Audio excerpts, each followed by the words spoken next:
In this video, we're talking about the physiological sigh, something that can be massively powerful to starting to regulate our stress. Now, we have all probably sighed before, especially if we were children. We tended to do this a lot when we were crying. We'd have these little sniffle breaths. These sniffle breaths are really important because there's a biological response that's happening that up until just a few years ago, we didn't really understand. When you take in a breath through your nose and then a small little extra shoot of air, what happens is that you've got these small little sacs on the end of your lungs called alveoli. They're almost like little grapes on the end of the branches of the trees of your lungs. They're the place where oxygen and carbon dioxide transfer. The problem is that for most people, they tend to leave anywhere between 15 to 20% of their CO2 in their lungs all the time. It just gets stuck there. So what the physiological sigh does is it takes those sacs of alveoli, and when we take that second, it actually pops them open and it allows them to absorb anywhere between 10 to 15% more CO2. That's what we can do with the physiological sigh.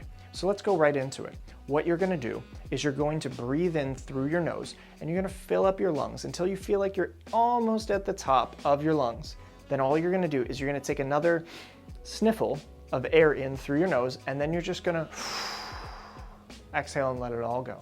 So let's try it. Go ahead and inhale through your nose, pull that air all the way in, take that small sip at the top, and then exhale. Letting it all go. Let's take that again. Breathe in through the nose, small sip at the top, and exhale. Letting it all go. Let's do a couple more. Inhale, small sip, and exhale. Two more. Inhale, small sip, and exhale. One more. Inhale,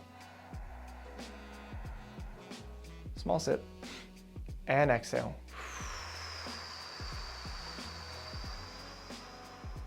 Now just let your breathing return to normal.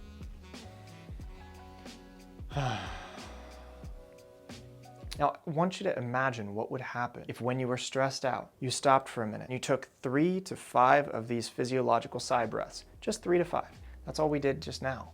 Think about how different your stress levels would be as you address that problem. Breath is the one thing we always have on our person. Now that you understand the physiological sigh, let's go on to our next breathing exercise in the next video.